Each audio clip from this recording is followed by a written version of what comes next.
Well, hey, Vision. This series, cow tipping, you're like, what's up with this church talking about cows, man? That's really strange. It is different. It is different because we look at cows and say, what if we have sacred cows in our life? What if we have idols in our life that we put in front of God, that we put above God? You know, the first week we talked about life purpose. And for being real, that's what I'm going to do today. I'm going to roll up sleeves and be real. A lot of times we put our life purpose in front of what God wants to do through our life. Last week, we talked about self-image. Oh, man, if you go on our Facebook page, check out all the different comments we had last week. It hit home with a lot of people. It hit home with me when sometimes we put our self-image and what we think of ourselves or what others think of us. We put that in front of God, and God says, no, that's a sacred cow. Tip that thing over. Get it out of the way. Today, man, we're definitely going to step on some toes. God's been stepping on my toes with it because we're talking about career.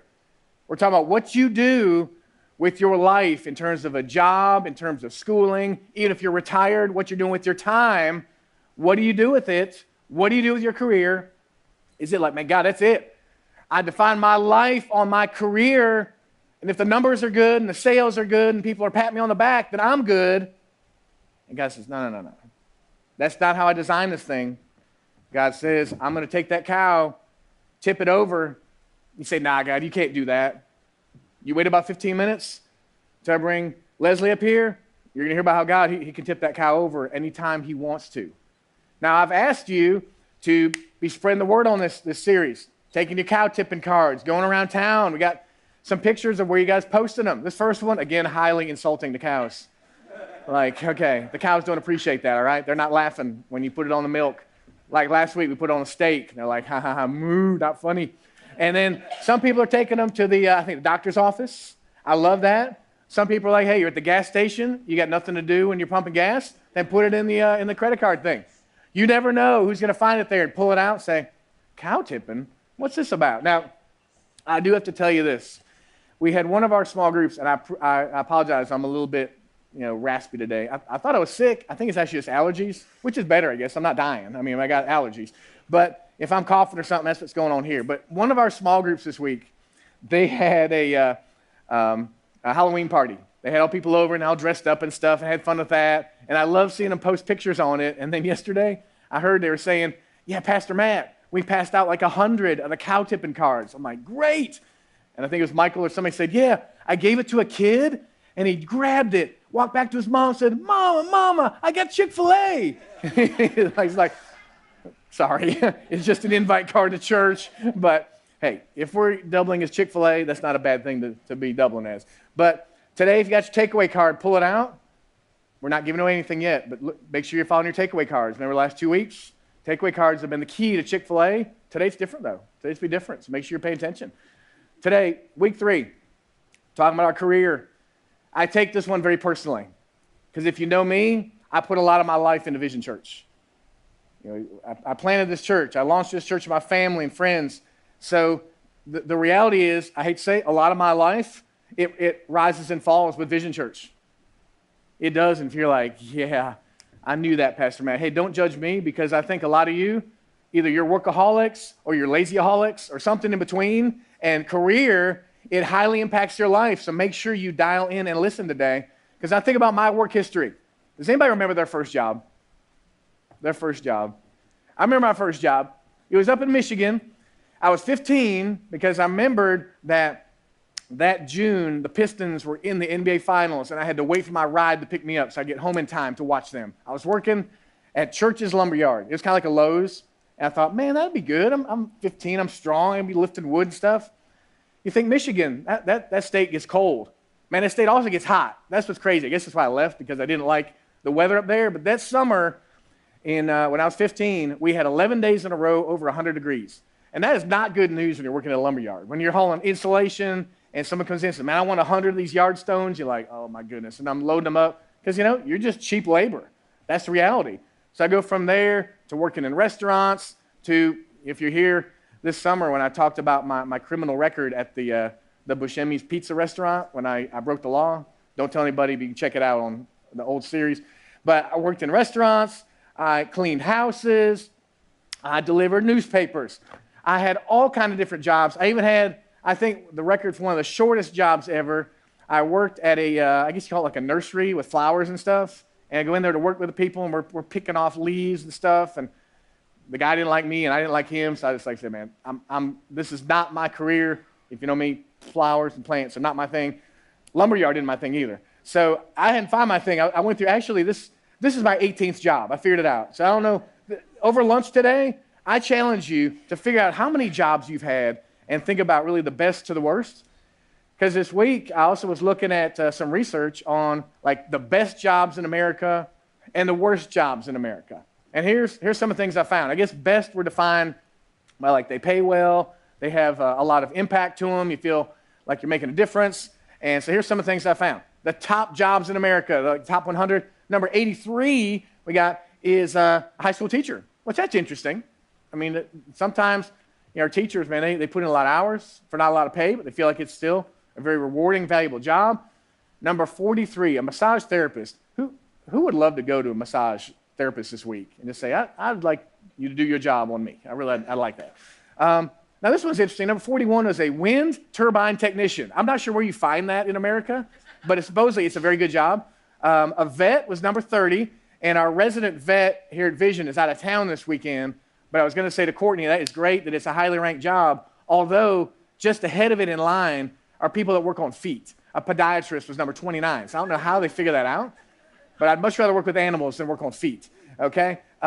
There's many in the medical field, and you're like, but Matt, what's number one? Like, what's like the best job in America? It's a software developer. I don't know.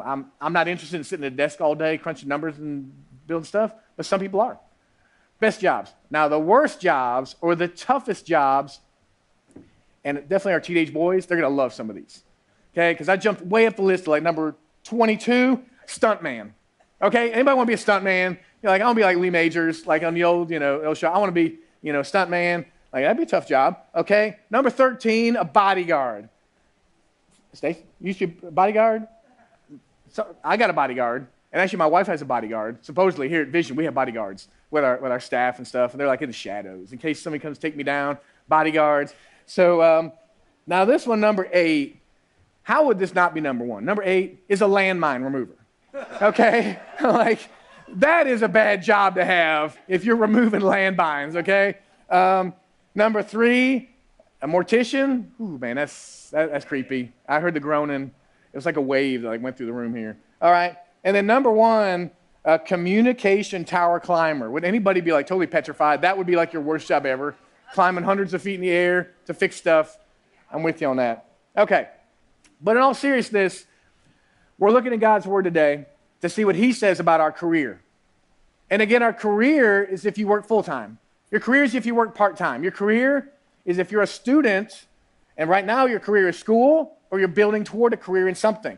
Maybe your career is to be a homemaker and stay home and manage the kids, manage the family, manage the home. That's a career. Maybe you're retired. You say, I'm done. No, you're not done. You still got lots of time that God wants to use as your career in this season of your life. Let's make sure that our career is on track with what God wants us to do so it's not a sacred cow in our life. Okay, let's take a look at this. First thing, the basis for work. The basis for work. Because a lot of us are like, man, I don't want to work. I don't like work. Isn't that like something about, Adam and Eve, they're sin and they fell, and so we got to work. That's actually not true. This is not a punishment that we have to work. In fact, in Genesis 1, it says, God saw all that He'd made, and it was very good. There was evening, there was morning, the 6th day. God worked. God got up and had a purpose in His day, a goal and a strategy in his day, His life, if you will. He got to the end of it, and He said, man, that felt good to do some good work and see the fruit of my labor. God said, this is natural to do work. And in fact, in Genesis 2, it says the Lord God took the man, put him in the Garden of Eden, put it to work it and to take care of it. This is before the fall. So work is not a result and a punishment for our sin. It's how we're wired. That yes, it's fine to take a break or to take a vacation, and certainly not to overwork. We'll talk about that. But it is wired into us. Remember last week I said we're a creature of God. We're created in His image. We are designed to work. We are. Now, In 1 Timothy 5:8, it talks to those believers, the followers of Jesus. It says, anyone who does not provide for their relatives, and especially for their own household, has denied the faith and is worse off than an unbeliever.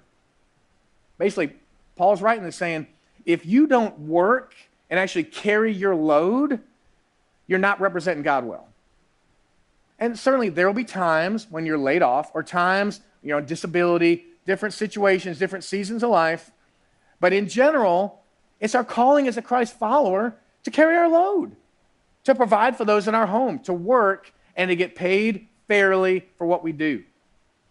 Psalm 90, it says, may the favor of the Lord our God rest on us.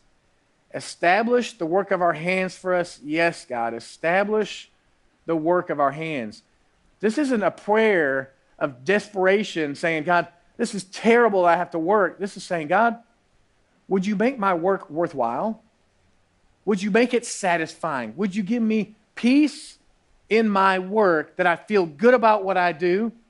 And actually, when you look at the Bible, you see that Paul, like if he was in modern day, the guy, Apostle Paul, I think he'd probably work at maybe at Gander, work in the factory or something, make tents. Okay, that's what Apostle Paul did. He made tents. Jesus, I think he'd either, I don't think he'd work for the man, go out and build houses. I think he'd be a carpenter on his own, that he would go out and build stuff and fix stuff. Jesus even modeled for us that you don't just kind of get through life. You do something with your hands. You are useful. You do things that people say, man, that's good work. And we'll find that this basis for work comes all the way from God in Genesis through the Bible to us. So there's a danger in this basis for work. The danger is laziness. So somebody say laziness. Okay, say laziness. Now look, there's a danger in this. If you hate work, if you won't work, if you do a rotten job at work, there is a danger of laziness that dishonors God, and that in itself is a sacred cow. It really is. We're supposed to honor God with our work. We're supposed to enjoy our work, not every minute, not everything we do, but our work, there's this basis for it that we are designed to work. The danger is that we don't go there and say, I'm just lazy. I'm not going to work or not do a good job of my work. I'm going to hate my work. That takes us to point number 2. Honoring God in our work. Honoring Him in our work. Now, okay, I need a little bit of feedback on this. So I want you thinking for a second about how satisfying your work is, whatever your career is. One is you say, man, I hate my job. I hate what I do. 10 is I love it. Like I can't wait to get up and do it. You're somewhere between 1 and 10. Again, whether you're part-time, full-time, homemaker, even retired in what you do, 1 to 10. So first of all, I want the ladies in the room to show me with your fingers where you're somewhere between a 1 and a 10 in your satisfaction. Ladies, show me. Show me. I want to see it. Raise your hands high. Keep them up. All right, seeing some 10s, some 7s, some 10s, some 6s, some 8s, some 8s, some really some pretty high. Some double. I mean, I see double hands. That's good. Okay, so ladies, hands down. Cool. That's good. Okay. All the guys, all the males in the room, let me see it. 1 through 10. From 1 on the bottom, I'm seeing a 2. I'm seeing a 10. I'm seeing a 7. 7, 7, 8, 7, 8, 3, 10. Okay, so put them on down. So the reality is, as I go through this next piece, you think about where you're at. So I want to tell you, if you're some kind of that 1 hand or less, something's wrong. Now, I'm not beating you up to say you're wrong, saying you're bad, you're evil. I'm saying, but something's wrong. The reality is, if you have more days than not where you're like in that 1 hand category, something's wrong. Something's wrong. We talked about that at lunch. Something's wrong. And God's not happy about that. God's not mad at you about that, but God is with you and saying there's something better. God says, I want to be honored in your work. I want you to enjoy what you do. So let's think about some of these concepts. I think about some words we attach to work sometimes. We say obligation. We say minimum requirement. I'm only going to give and do as much as I need to do. Sometimes I'm going to say torture. Now how about this? Do we have any hockey fans in the room? Anybody who likes watching hockey? You're like, nah, not South, not big hockey fans. Let's see some back there. Okay, who's ever heard the term the penalty box? The penalty box. Okay, this box, In a hockey arena, when you basically break the rules, you go into the penalty box. You stand there for 2 minutes or 5 minutes, depends on how serious your infraction. Do you ever feel like your job is a penalty box between the weekends? Do you ever feel like on Monday morning you're like, oh man, back in the penalty box? You know, actually, some places they call it the sin bin in some hockey arenas. Back in the sin bin. Man, back in the penalty box. I cannot believe I got to stay here for 8 or 9 or 10 hours, 5 days in a row, 40, 50, 60 hours in the penalty box. If that's where you're at consistently, there's going to be some days. There's going to be some meetings. There's going to be some moments where you feel like, oh, this is not where I want to be. That's okay. God isn't promising perfection in your job, but if you go there every day and you feel like, here's the penalty box again, I cannot wait till Friday at 5 to get out of the penalty box, something's wrong. Something's wrong. It truly is literally like a sacred cow. Something needs to be tipped over. You said, man, I'm not loving that. It's not sacred. No, it's still something in the way of God, in the way of God's best, if you feel like you're in the penalty box. So how about these words instead? Excellence. Really, like I'm going to give my best. Joy. When's the last time you said you had joy at your job? Ministry. You're like, man, I'm not in the ministry. Yes, you are. If you're a follower of Jesus, then wherever you go to work, in your home, at the hospital, in the school, you are in ministry. Or how about gratitude? You're like, I'm not grateful for my job. Well, actually, when you hear Leslie's story in a little bit, you think about, well, God he can take it away in a minute. You get up tomorrow and you can't pay your bills. You get up tomorrow and someone foreclosed on your house. You say, man, I need a job. I need money. Like, okay, maybe I'm a little more grateful. This isn't just a reluctant grateful. This is a God, thank you that you give me the health to work. Thank you, you give me an opportunity to work, to earn a living, to have a mind where I can do this. Gratitude needs to be mixed into our work attitude or else something's off. Something's wrong. One of my favorite passages in the Bible is Colossians chapter 3, where Paul, he breaks this down in such a relevant way. He starts off in verse 17. He says, whatever you do, whether in word or deed, do it all. So say all. Somebody say all. Paul says, whatever you do, whether in word or deed, do it all in the name of the Lord Jesus. You're like, even my job? Yes, even your job. You need to take care of the kids? Yes, the kids. Washing the clothes? Yes, washing the clothes. Whatever you do it all in his name, giving thanks to God the Father through him. So Paul, he kind of frames this. Now, the next couple of verses, which you can look at, it's on your takeaway card, you can look at this week, talks about households. Talks about fathers, talks about kids, talks about parents. We're not focusing on that today. We're jumping to verse 22, where what Paul does, he breaks this down. He calls slaves and masters, but for us, it's workers and bosses, or workers and supervisors, if you want to look at it that way. Let's take a look, Colossians 3:22. Paul says, slaves, or put in there workers, obey your earthly masters or your bosses or supervisors in everything. And do it not only when their eyes on you, because you're like, yeah, okay, I do it when my boss is watching. I do it when somebody is paying attention. Paul's saying you're better than that. As a follower of Jesus, you have a higher calling than that.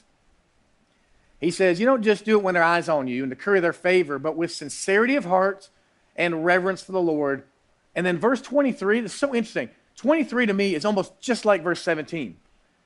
So when Paul repeats himself, to me it says, this is important. He says in verse 23, whatever you do. So say whatever. Say all. That's pretty much the same, right? All, whatever. He says, whatever you do, work at it with all your heart as working for the Lord, not for human masters. Remember, he's saying this, you're not doing it for the man. You're not doing it for the boss, the CEO. You're not doing it for them. You're doing it for your true leader, Jesus, since you know that you'll receive an inheritance from the Lord as a reward. You know, throughout the last couple of months, this word reward keeps popping up. I love this because the Christian life truly is about rewards. It is. We don't have to hide that. We don't have to be embarrassed about that when we pursue Jesus, there is reward. It's not necessarily going to mean a bigger bank account or a bigger house, but there is reward in this thing if you truly believe this. And if you honor God in your work, there will be reward. He says it's the Lord Christ you're serving. Anyone who does wrong will be repaid for their wrongs, and there is no favoritism. So he just talked to us if we're the workers, okay? And then he finishes it up in Colossians 4:1 saying, masters or bosses or supervisors, provide your slaves or your workers with what is right and what is fair. Not because you have to, not because the board says you have to, not because the government says you have to, because you know that you also have a master. You have a boss. Your leader is Father God. That's why you treat your employees right. That's why you treat the people who work with you right. Not because you have to, but really because you want to, because of who Jesus is in you.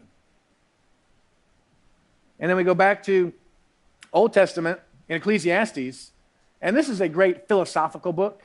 If you ever really just kind of struggle with life, like what it means, and where the value is, and the important things in life, you dig into Ecclesiastes. It says that each of them may eat and drink and find satisfaction in all their toil. This is the gift of God. So who in here this year has had any satisfaction in your work? Satisfaction. I'm glad. We should. I mean, this is part of our goal. This is God's goal for you. We talk about his vision for your life is to have satisfaction in your work.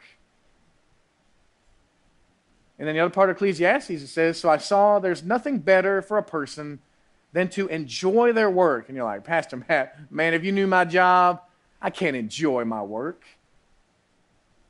Okay, well, there either needs to be a job change or honestly a heart change. I mean, it's got to be one of those, and God wants to help you in that. He does not want you to live the rest of your life saying, no, man, I can't enjoy my work. It says, because that's your lot. I mean, really, it should be your vision, your destiny, if you will, that God's will for you is that you would enjoy your work. For who can bring them to see what will happen after them? Writer of Ecclesiastes is saying, look, a lot of things in this life are going to go up and down, but get God right in the middle of it, so at least your career, your job, which takes up a lot of your time, you find enjoyment in it. Now, let's talk about gratitude for a minute. Because if you've ever been at your job and you say, man, there is no way I can enjoy what I do. Man, if you knew what I did, let me tell you a story real quick. This pastor I respect in Atlanta, he tells a story of the Porta-John guy. That guy who comes to service Porta-Johns. Now, if that's your job, or if you're watching on Facebook Live and that's your job, I will say respectfully, that's a tough job. That's a dirty job. Out at the ranch, when we have Porta-Johns and they come and service them, that's a rough job. This pastor, Andy, he said one day he's at a spot, Porta-John guy comes up. This guy gets out of the truck, and actually, in fact, Andy Stanley, this pastor, he was having a down kind of day. He's like, man, things aren't going right, and I got all these meetings, and blah, blah, blah. Porta-John guy rolls up, gets out. He's got some spunk in his step. He's like, yeah, spraying it down, wiping it down, getting the tube. Like, ooh, the tube. You're like, oh, he plugs it in. You're like, man, I hope that thing's not leaking. It's like, okay, plugs in, sucks out the Porta-John, gets the thing going. He's like, and Andy's like, hey, man, how you doing? The guy's like, man, I'm incredible. Man, this is a great day. He's like, why? He said, man, God's got so many things going in my life. I love seeing God work. It's incredible. He takes it, hooks it up, drives off. Pastor Andy is like, don't I feel like a loser? Here I am, a pastor, a businessman, a homemaker, all kind of reasons to be grateful, and the Porta-John guy is out gratituding me. The Porta-John guy. Say, God, let me out gratitude the Porta-John guy. And again, no offense to the Porta-John guy, but that's a tough job. So Matthew 5:16, we hit this a couple weeks ago, says, in the same way, let your light shine before others, so they may see your good deeds and glorify God. Glorify God in your job. I promise you this. In your workplace, where you work what? Arbonne, right? Arbonne. I roll into Arbonne. I come in there to talk about Jesus. Tammy, people at your work are like, I don't want to talk to the pastor. I don't want to hear about Jesus. This isn't the place. This isn't the time. I have got no platform to talk about Jesus at Arbonne. we got a secret spy at Arbonne. You don't realize this. Jesus sent a secret spy, not to get a paycheck. Yes, to help provide along with Drew for their family, but we got a secret spy that goes and works every day at Arbonne that could go over there and shine her light for Jesus way more effectively than I could if I come in the door. So don't you miss that in your career, Matthew 5 is your calling. Not to say, well, Pastor Matt, get over here and talk to so-and-so, they got cancer. No, you talk to them. You shine your lights. And in that way, you're going to glorify your Father in heaven by honoring God in your work. There's a danger. The danger is bitterness. So say bitterness. Okay, has anybody, if we're being real, felt bitter at all about your job this year? Okay, that's fine. I appreciate you being honest, because that is a danger. When I say honor God, and God says honor me, you say, man, it's really hard, and you get bitter about your job or the people you work with or the things you do. I understand. All right, now number 3 is an addiction to work. An addiction to work. And this one here is tricky because for some of us, our work is what matters most in our lives. Things about our work, we need it to make us feel successful, to make us feel important, to feel satisfied. Are we a workaholic? Do we love money? So, man, I got to make more money. I got to get more promotion, make more money. Do I need the accomplishment? Say, I made these sales. The business is growing. My territory is bigger. I'm more important. This is a temptation for a lot of us. It is.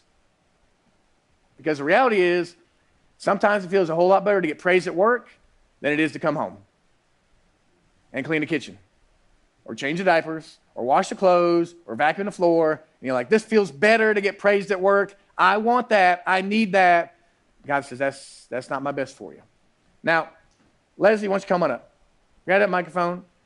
Leslie English is going to come up and share some of her story, because she's been in a spot where she has seen God work this year in a scary, powerful way in career. Leslie, thank you for coming up. Thank you. And Sharon, I think so. Let's grab a seat. Try it out. See if that stinks out. Hello. Okay. All right. So, guys, give a big vision welcome to Leslie. All right. So, Leslie, we got a picture of you and Brett. Tell us a little about your family. I'm glad you didn't use the Halloween one. No, not the Halloween. You guys look interesting at Halloween, though, Brett. You look good with makeup on. Tell us about your family. Yes, so I have a 13-year-old Kane, and then my daughter's in the children's church. Her name's Kagan. She's 7. And then I've been married to Brett since July, but we've been dating for a while before that. Great. Okay. Well, let's jump right in. Tell us about the recent career position you had, including some of the responsibilities and the demands of it. Well, a lot of what you said hit home with me because I thought I had arrived in this career. I was the first woman regional vice president for the second largest hospital system, and I had North and South Carolina responsibility. I was over 700 employees and about 100 doctors, 40 doctors' offices. Okay, so to those of us who measure arrival in business, you'd arrived. I mean, you were hitting home runs. First woman. First woman, making money, lots of power. Oh, yeah. Okay, now you said that you had felt God kind of tugging at your heart to make a change. He did. To back off, to back down, but it took more than him just tugging at it to get your attention. So what happened in earlier this year and then into June? Oh, yeah. Well, I did hear God speaking to me, and my son said he missed me. I started missing kids' sports, things like that.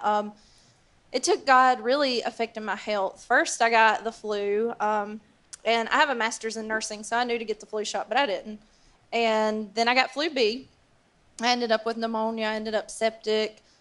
None of that stopped me. I took an IV while I was working at my desk. I usually worked 100 hours a week. I worked at home when the kids were in bed, but I was doing IV antibiotics at my desk, if that tells you anything. And it took God really hitting home.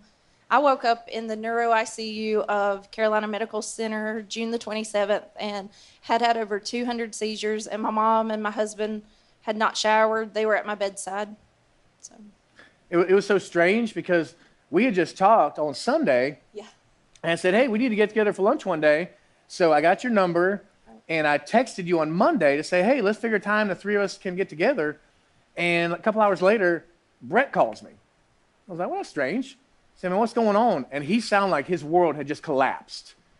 And I think he was driving to the hospital or something at that point, and he's trying to explain what she had just gone through in the last 12, 24 hours with the seizures. I mean, I'm hearing his voice, she might die. This is what's happening in Leslie's life. She might die. So God got your attention in terms of career. Absolutely. What do you feel like he's telling you through all this? Well, I think he told me a lot of what you said, that opinions of others is not always important, and that I had validated myself through a job. It was a lot of times like it's hard at home. It's hard when your kids are not doing their homework or smart mouthing you, and you just don't feel like you matter to anybody. But at work, I'm the boss. You know, here I come in, everybody's praising me. They're doing what I ask them to. It just that hit home with me. Definitely. So how about this season of your life now? God's shifted some things. Yeah, what's God showing you now? Well, I really was kind of thinking devastated, like, what am I going to do now? How am I going to pick up the pieces? But God has really worked. I went and got my makeup certifications. I have 5 more classes till I finish my nurse practitioner, which is what God had intended for me to do, because now I'm back as my sister who's here today. We're both missionaries in Honduras, and I'm now back as the head medical director for the board, and we're going back in February. And I had to actually put that aside for my job. So it's like God has lined it up. And every week that I think there's not going to be money, he sends a client to talk to me. They think they're going to talk to me about makeup, but we talk about Jesus. So that's good. So what would you say to someone who's stepping back saying, okay, well, maybe I'm addicted to my job or the praise or the money or the need to be needed? How would you speak into them? Last thing. Well, one thing I'd offer up front before I tell you is that if anybody's feeling that and you're embarrassed, talk to me personally. You can go through Pastor Matt. He'll get me connected to you. But God has a hilarious sense of humor. I told him that this week, that my husband is the CFO of a large hospital, and people say, well, you could quit your job because he has a good job. His hospital sold, and he might lose his job. But, you know, the devil said, why don't you go back and get your job? They want you to come back. They begged you to come back. And I said, no, this is not what God intended for me. So you just have to put God first. You have to take it day by day. You can't go looking at the future. You have to look like each day. He tells me, don't look ahead. He'll provide, and he really has. Mm-hmm. Okay. Well, guys, let's thank Leslie for sharing. You ever been in a spot where you feel like so self-sustaining? You say, man, I got my job. Things are fine. Things are stable. I can't, I'm healthy. I got a good job. Just like that, boom, they're not stable. God can knock over your cow at any minute. So I'm saying, man, let's figure out how to move that cow out of the way ourselves. Let's make an adjustment ourselves. Now, okay, so that was kind of heavy. So let me go lighter for a minute. Let's talk about cows. Let's talk about cows. Take a look in your section and see if there's like a little cow ear or a head popping out from one of the little seat pockets in your section. There's 3 in the room. There's one right there. Hold it up high. Okay, should be one. There's one right there. Oh, look. And there's one right. Oh, Meredith, how nice. Okay, well, those cows are actually good for Chick-fil-A gift cards. So take your cow at the end of the service by the Connection Center, and they will give you a Chick-fil-A gift card. All right, now these little cows, man, I always look out and say, like, who needs a cow in their life today? Does anybody need a cow? And you say, really, you go, oh man, they fly short. Mike, can you pass that back one? Because she needs a cow. She needs a cow. And wait, let's see. You don't need a cow, man. You're having a cow. Okay. Way back there, help her out there in the red. I think she could really use a cow, because we got to kind of recalibrate this a little bit. Say, okay, God, this is heavy. We think about possibly being addicted or possibly being lazy. What is, point number 4, really what's God's vision? God's vision for our work. And actually, I'm sorry, before we go there, the danger in the addiction, let me go back to that, on point 3. The danger in it is missing out. Did you hear that in her story? About missing out on God's best? About missing out on your kids? Missing out, honestly, on peace? I get there sometimes when literally I'm so addicted to success in my career that I miss out on peace. I miss out on contentment. So say missing out. Missing out. Do you want to miss out? I don't want to miss out either. I don't want to. Because God's word talks about this. You know, God He didn't create the Sabbath. If you look at Genesis 2:3, it says God blessed the Sabbath, the seventh day, He made it holy. He didn't create the Sabbath just for you to go to church and like punch a clock. It says here, because on it, He rested. God rested from all the work of creating that He'd done. He wants you to rest. He wants me to rest. Is there a sacred cow in your life that you never take a day off? You never even mentally take a day off from your work? And some people are either smiling or they're not looking me in the eye and they're like, yeah, that's me. Yeah, maybe that's you. And God says, knock that cow over, or I may step in and knock it all over. Because He doesn't want us to miss out. So number 4, the vision for our work. The vision for our work. Because God has a vision for your career. And I'm talking about career in terms of that block of time that you have available to produce good work. Remember, again, you're created in His image. God produced, He created things. He wants you to produce and be useful. So He's got a vision for you in that. Now, if you want some help with it, certainly I'll try to help. We got staff, we got leaders here. I've actually got a friend, Jeffrey. Jeff, raise your hand up. Jeffrey's a life coach, and I put some info up here about his website. If you want to, you can get on his website, Jeffrey Chapman, and he can help you. Maybe sit down and figure out kind of where you're going, what you're doing, get your priorities in order, get some coaching on your life, some coaching on your career, coaching on how your mind's wired. And some of the wives are like, honey, you need that bad. Let's get you a gift card for that. And you laugh, you say, actually, maybe you do need it bad. Maybe I need it bad. To sit down and say, I need to figure out what's up with my wiring when I think about career, and that God's really His vision for my work or my career. Am I on track with that? As we wrap up here, a couple things I want you to think about. Understand, we are called to work. Okay, you're not called to be lazy. You're called to work and produce and feel good about that. That's part of your wiring as a creation of God. We got to keep it in balance. Keep it in balance from the laziness side to the addicted side. I mean, I don't really tip on the lazy side. Okay, I don't have a problem with that. I tip on the addicted side. I'm not sure where you're at. Hopefully you're here, but most likely you're one of those. And maybe the addicted isn't you don't work 70, 80 hours a week, but it's on your mind that you have to have success at work to be successful. And that ties in, remember with last week about talking about our self-image? Does your self-image come from the way people look at you at work, think about you at work, the size of your paycheck at work? It gets out of balance. Honoring God with our work, pointing people to Christ through our lives. Maybe the question you need to ask is, when is the last time that somebody saw Christ in me at work? And maybe that's what you need to wrestle with this week and say, God, I want people to see you through me at work.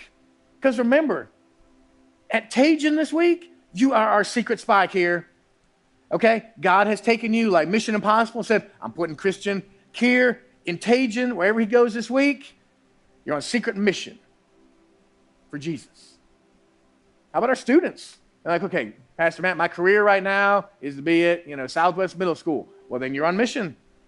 You are our secret agent at Southwest Middle School, Lacey. That's your job this week.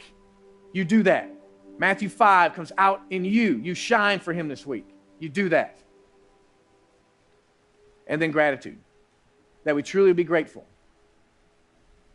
I hope if anything you come out today, you're like, I'm a little bit more grateful for my job. I don't like it. It's tough. It's a penalty box, but I'm grateful for it. And God, I want to change it. I want it to be better, or me to be better, or it to change. I want to be more grateful. Now, we're going to do something different to finish today instead of a last song. So I want you to stand up. Okay, I want you to think about the 3 topics we've talked about so far in the series. We talked about life purpose, so say life purpose. We talked about self-image, so say self-image. Okay, we talked about career, say career. Okay, so you got life purpose, self-image, career. So think in your mind, which of those 3 is something I really need to work on? Is it really, is my life purpose, is it more me, Where's God shining there? My self-image, man, is that it that really I'm struggling with? Or my career? And here's what I want you to do. I want you to turn and fist bump one person that you don't really know as well, like you didn't come to church with, somebody different. And so like Bill, you're gonna model it right here. Bill, you turn around and Sherry, fist bump Sherry, tell her your name, and Sherry, you tell him your name. Okay? And then they're gonna tell each other which one of those three they want to be prayed for about. So right now, everybody, you got about 60 seconds to fist bump one person, get to know them, and you tell them which of the three you want them to pray for you about this week. It's got to be somebody you don't really know.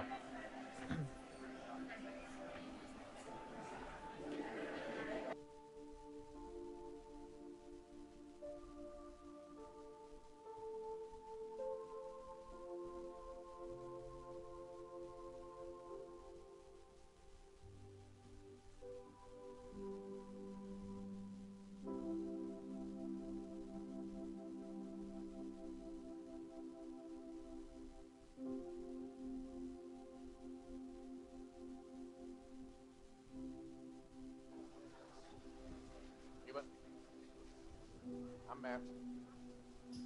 I'm Nehemiah. All right, so guys, let me model this for you. All right, I'm Matt. Nehemiah. Okay, for me, I want you to pray about career for me. That it would not be a sacred cow in my life that I let get above God. Vision grows or not, vision gets, success or not, I'm getting praise for what I do or not. That's all well and good. That's not what defines me. It's a sacred cow. I'm tipping that over. Nehemiah, how about you? Out of life purpose, self-image, or career? Which one? The same. Same? Career. And why? I'm a workaholic. I admit it. You guys all know what happened last year with my health. I've been better about it, but again, it's still a struggle. Goals get bigger, and I'm a pusher. So pray for me that I stay focused on my health and understand that at the end of the day, I want to be able to go home to my wife and not to the hospital. All right. So Nehemiah, what I will pray for you this week, look at this last verse, and then we'll pray for each other. 1 Corinthians 10. It says, whether you eat or drink, whether you eat or drink, or whatever you do it all for the glory of God. So, let's read this together. So, whether you eat or drink or whatever you do it all for the glory of God. All right, close your eyes. Let's pray.